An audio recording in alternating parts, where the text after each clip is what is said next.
we want to share a Virginia man's story of battling COVID. His decision to post videos documenting his COVID-19 treatment has slowly turned into a tragic confessional. Travis Campbell could die because he avoided the vaccine, and he says he truly regrets not getting the shot. He also blames himself for infecting his children, who are experiencing a rattling cough, dizziness, diarrhea, and dehydration. Travis chronicled his battle in a series of Facebook videos. The cough is ungodly. It just is unbearable. It just makes you think you're going to just pass out, lose conscious. You're so dizzy, you know, lightheaded and confused.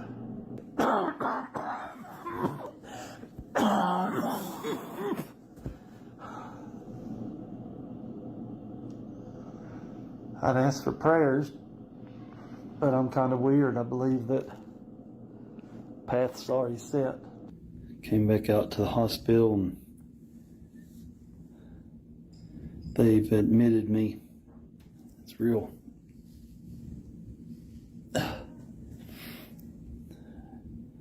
It's kind of confusing, like you're in a fog. I have a little bit of energy. I'm breathing. It's gotten tougher. So make sure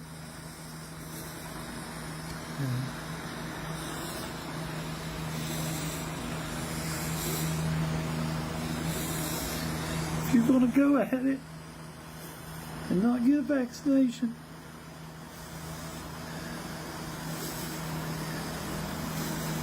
make sure you got a good doctor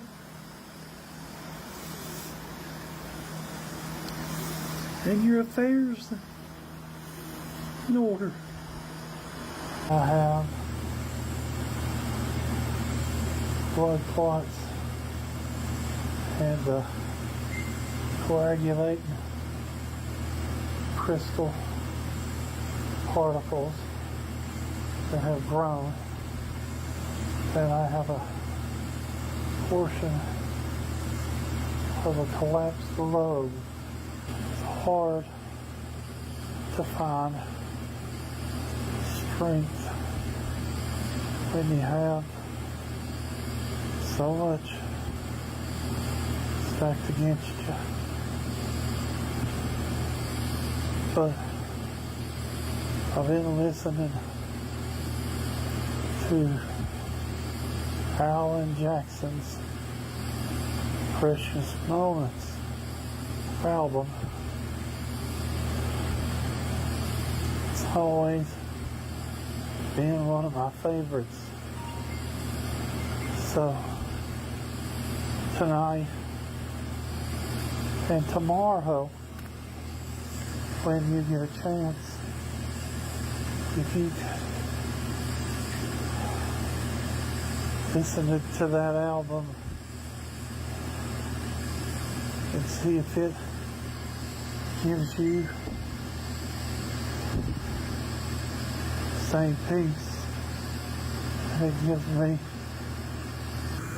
Last night, my wife and I had to make a decision if I was going to allow them to put me on a ventilator. Worst case scenario. And I don't want to be on one, but I want to live. Read it through the night. It was a long one. Last night I come to the realization that the chances of me not being able to give my daughter away at her wedding was greater than walking out. I had to make a phone call to my 14-year-old son. And I had to tell him what I thought my dream was of giving my daughter away at the altar. And I had to ask for his permission that if I didn't come home, that he would give my daughter away on her day. I messed up big time, guys. I didn't get the vaccine. And that's okay. I made a mistake. I admit it. And I'm taking my responsibilities now. So please, for the love of God, if you really want to have a chance, don't fall numb to all the TV, Roderick, and social media. Just protect yourself. It is so hard to watch that. And of course, our hope is that Travis pulls through, but he's facing this reality, Berman, that he won't. And, you know, we've heard doctor after doctor say if people could just come inside these walls and if they could see what is happening, it would change their minds. And that's really what Travis Campbell is showing people. That was devastating. Yeah. That was just devastating. Imagine calling your 14-year-old son to tell him that he may have to give his sister away at her wedding one day because Travis, the father, doesn't think he's going to make it.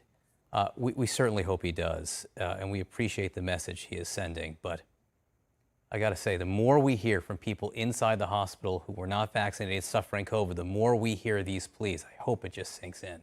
Yeah. He wrote on Facebook, life is just the big picture. Yes, it is.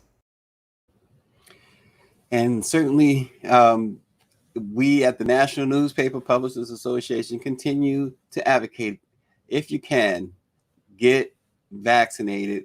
As that man said, it is not, don't listen to the rhetoric, don't listen to the social media. Look at people like him and make your decision. He said he made a mistake. Well, it's a very costly mistake.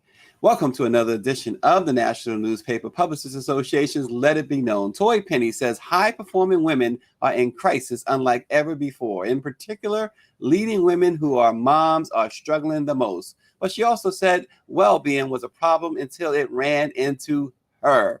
We speak with Toye Penny, who's the author of Love Them, Love You More, 8 Elements to Redefine Your Priorities of Well-Being. We speak with her this morning. But first, of course, let's bring on the president and CEO of the National Newspaper Publishers Association, Dr. Benjamin F. Chavis Jr. Dr. Chavis, good morning. Good morning, Stacey Brown. And on behalf of the National Newspaper Publishers Association, Karen Carter Richards, our distinguished chair, publisher of the Forward Times in Houston, Texas, and all of our executive committee, all of our board of directors, and the 230 African-American owned newspapers and media companies across America, we welcome everybody to this Thursday edition of Let It Be Known. And Dr. Chavis, we'll go right into the headlines this morning.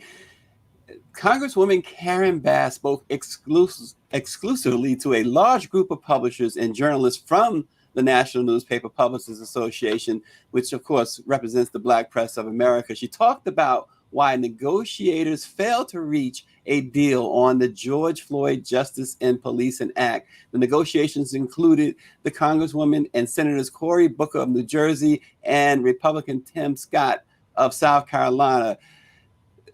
What she said to us was interesting. She said Senator Booker negotiated a deal with the Fraternal Order of Police, the world's largest organizations of sworn law enforcement officers. And when he brought that deal to Senator Scott, it somehow leaked to the press. And really, it went downhill from there. She noted that when the deal leaked, the National Association of Police Organizations, or NAPO, a coalition of police unions and associations from across the country, unfairly attacked Senator Booker. Congresswoman Bass then produced a NAPO-issued news release that featured claims that Senator Booker sought to make law enforcement more dangerous and difficult for officers. Basically, the bottom line is the Democrats were not looking to defund the police. It was a wide-ranging conversation that you led, Dr. Chavis. Your perspective from the Congresswoman's get-together with the Black press. Well, first, we thank Congresswoman Bass for not only thinking about the priority of using the Black press, but she has a tradition that she reaches for the Black press at first opportunity. And certainly, even though it was last minute notice, we gathered, we mobilized. Over 100 of our publishers were listening, participating.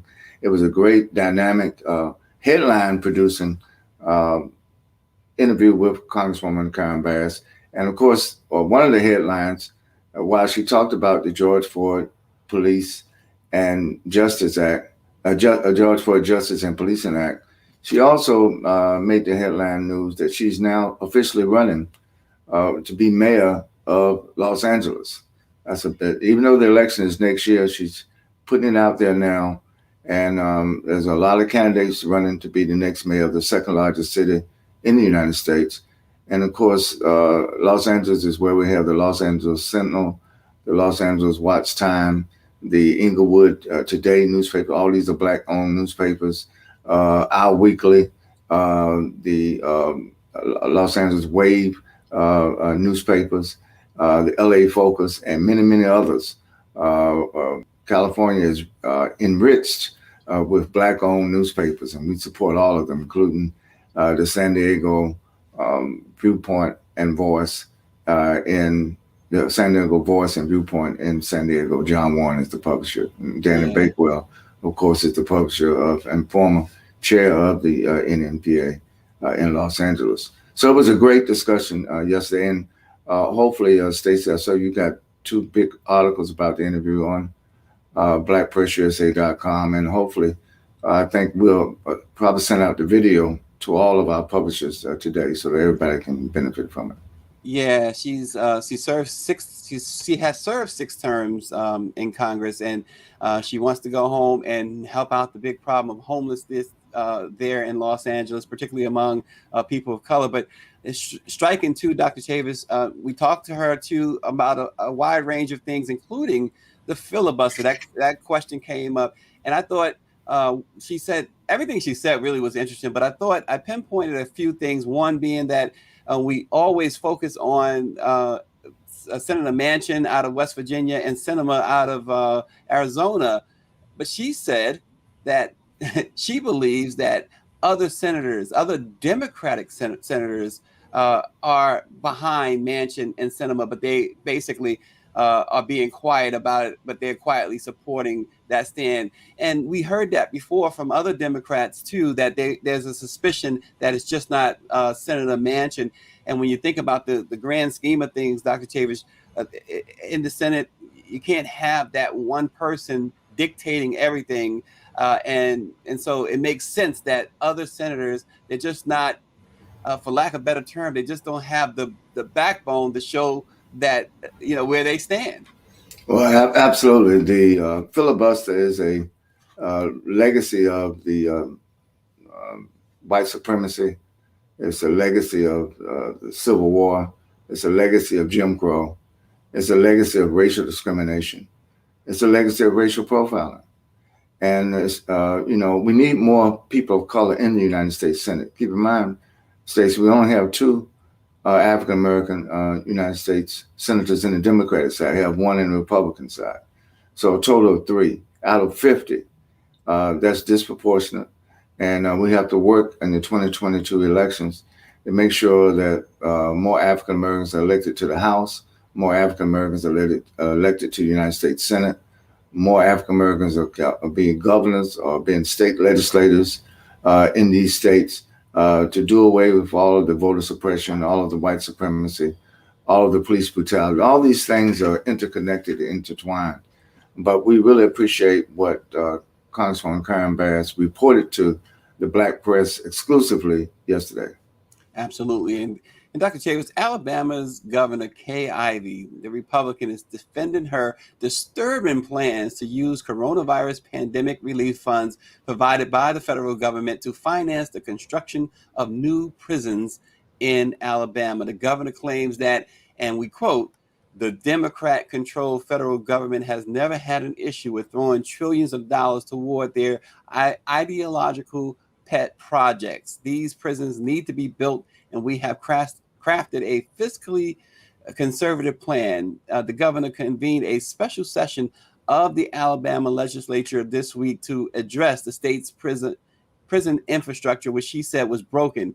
But using the funding in this way, she said, aims to provide an Alabama solution to an Alabama problem. But the plan to build 3 new prisons and renovate others will involve using up to $400 million from the state's share of American Rescue Plan funds. Alabama has reported almost 15,000 COVID-related deaths, according to the latest data from the state. It makes it one of the country's hardest hit states from the pandemic. Of course, her idea, her decision is being blasted. House Judiciary Committee Chairman Gerald Nadler of New York petitioned the Treasury Department to prevent the misuse of American Rescue Plan funding by any state, including Alabama. The congressman said that directing funding meant to protect our citizens from a pandemic to fuel mass incarceration is in direct contravention of the intended purposes of the legislation.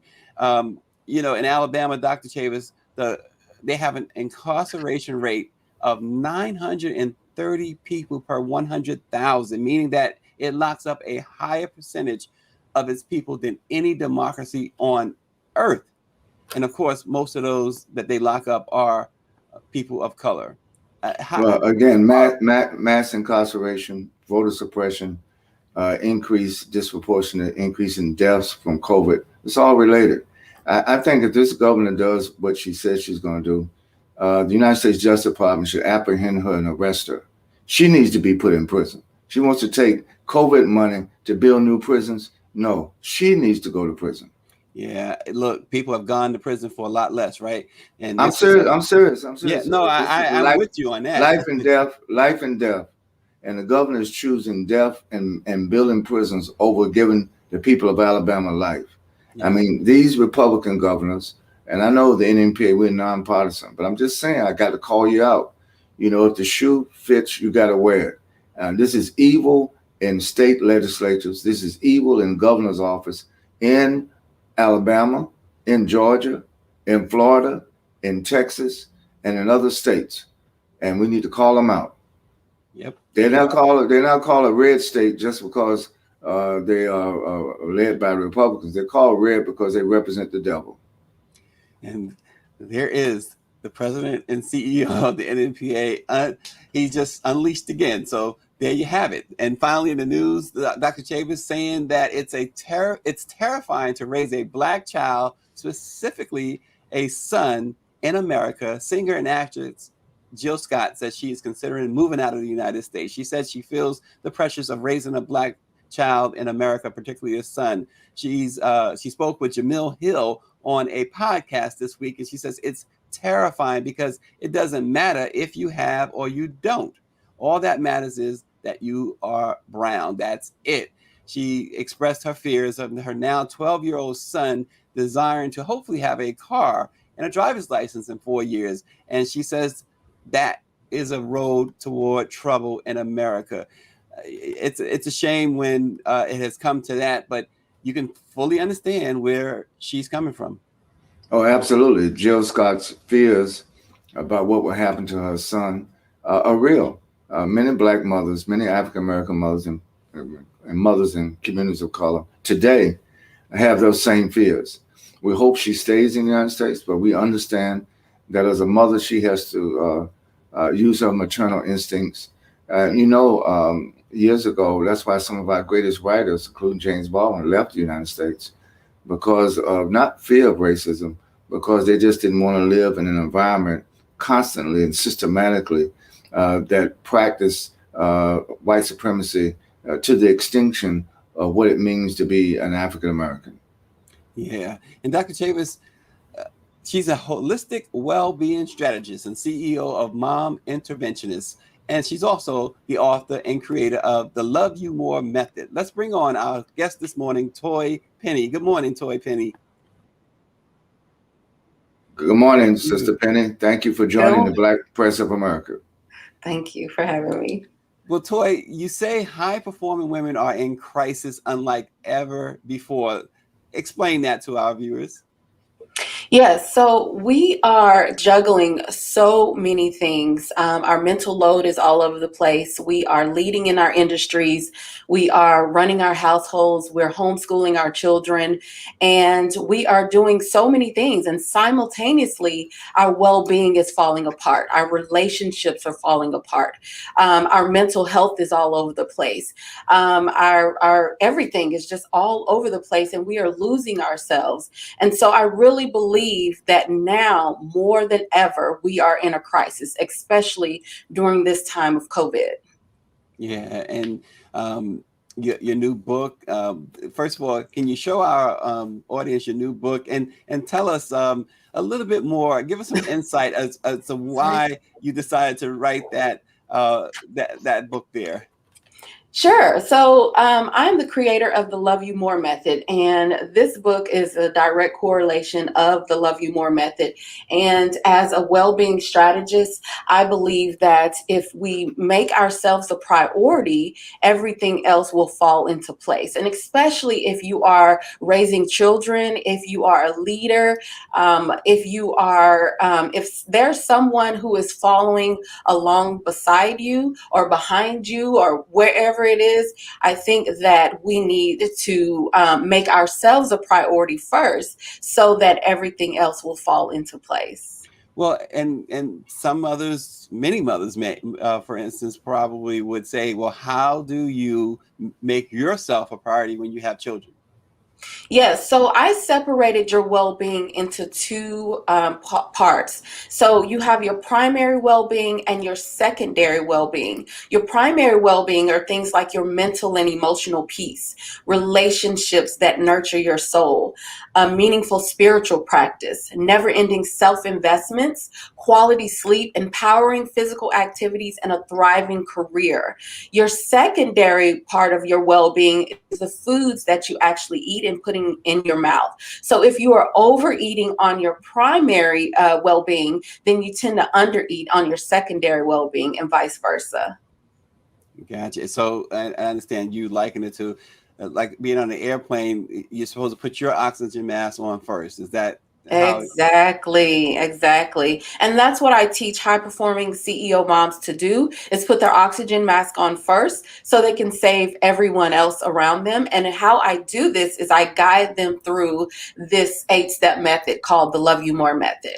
I also provide like lab work for them, a food sensitivity test, a gut health test, a sleep test, and a blood type test. And then I also provide a Ninja Foodie multi-cooker for them so that they can learn how to make simple, healthy meals when we get to the secondary well-being of the program. So they can learn how to make simple, healthy meals and feed their family nourishing meals, feed themselves first, and then they can teach their families how to eat according to them and their bodies.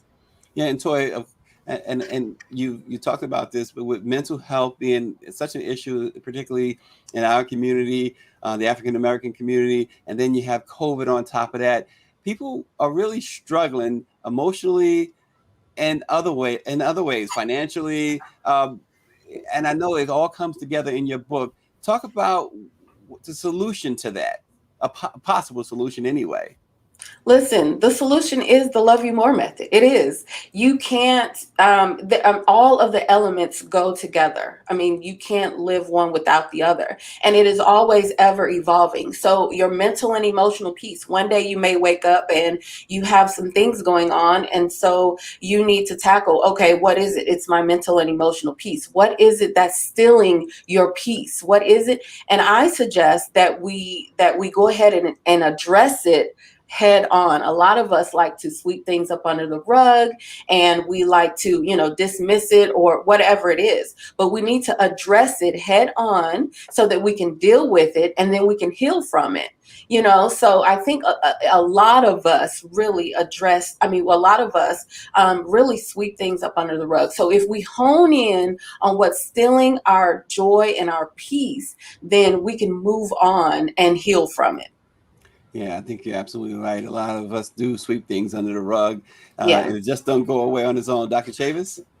Sister Toy, again, thank you for sharing your wisdom and your insights. Let me ask you, How did you come to create this theory? Your own background, what led you to focus on well-being, self-well-being? Wow. I'm trying to just shorten it up, but long story short, my mother passed away of lupus when I was 9 years old. My father was not present in my life until I was about 18. I was sexually abused at 13, and I became a teenage mom at the age of 16 and had her 1 week into my 17th birthday. And so I knew that I wanted to up level and provide for my daughter. Long story short, I was in the right place at the right time, where I became the owner of a high-end luxury day spa at the age of 23. And so I'm running this company. I'm the CEO. I had 15 employees. I'm like, oh my goodness, what in the heck is going on? And I was living the life, built my first home from the ground up, living the life. But simultaneously, this is when the mental load was all over the place.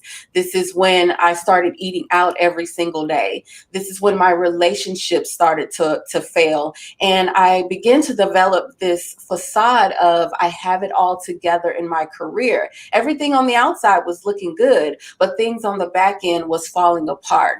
And so I knew that I didn't want to live my life this way. And so long story short, when I went off to school, I figured out that your lifestyle and food and all of those things was directly tied together. And so it wasn't until later on I got married, I had more kids, I'm raising a teenager, I got other little babies coming up, and I'm running toyepenny.com, and I'm trying to do all of these things, and I'm like, what is going on? And so I was losing it. And it wasn't until I had a conversation with the good Lord above, and he told me, when you are whole and complete within yourself, everything else falls into place. So I started putting together this method called the Love You More method, because I truly believe that if you're whole and complete within yourself, everything else falls into place. Very good. Thank you for sharing that story so transparently. And quite frankly, Toy, that's what gives you your authentic view.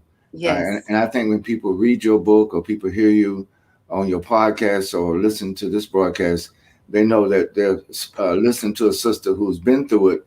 And so your experiences help inform not only your theory, but your writing and really the ministry that you're now performing for men and women. And one of the things I want to ask you before we go back to Stacey, the age, is there any age limit on when one should start working on their self-well-being? I like to start with at least age of 25 or 26, on up to 50, 55, or however age you are, but at least 25 or 26. That gives you the, the life experience and all of those things. And so that would be the age factor. Yeah. Thank you. Interesting. Yeah. And a couple of viewers, one Facebook user says, when you're up against a trouble, meet it squarely face to face. Running from it will not save you. See it through. And someone else says, you go, girl, looking inward to make a way out. And Toy, so you mentioned helping women, CEOs and executives, but aren't men facing many of the same issues? And can't they also benefit from your program? Oh, sure. Most definitely. But the reason why I start with women is because, we have the influence in the family. We're normally the ones who, we carry the mental load. When is the dog going to the doctor's office, and the kids, and we got to go, take them lunch, and we carry the mental load. So a lot of times we set that example in the household. So that's why I start with the woman first. And so then she can pass it along to the husband, to the kids, and to her team members, or whoever it is. But I truly believe that it starts with her, and then we must model this behavior for generations to come. That is the whole key of the Love You More method. It's so that we can model this for generations to come. When the kids' parents are long gone, they have now picked up the behavior of their mom and their dad, and then they can pass it on to their kids and their kids' kids. Can you briefly share with us, and unfortunately we're running out of time, but briefly share with us one success story that you may have your book or maybe even your method has helped someone and how it changed them? Oh, sure. So I have a client here well, not here, but in the UK, and she actually is juggling her kids and her husband and two companies. And she basically recently just told me that the Love You More method has helped her with her anger. Like sometimes she's so angry, dealing with the kids and the husband and then the team members, things go wrong that she just completely loses it. But then she has to think first before she reacts, and she understands that once she controls her actions and controls herself, then everything else will fall into place, whether it's the team members or the career, whatever it is, that she's able to control herself first. So I think that that's truly important, that if we are able to go inward, then like I said, it will reflect off of everyone else. It will travel on to everyone else.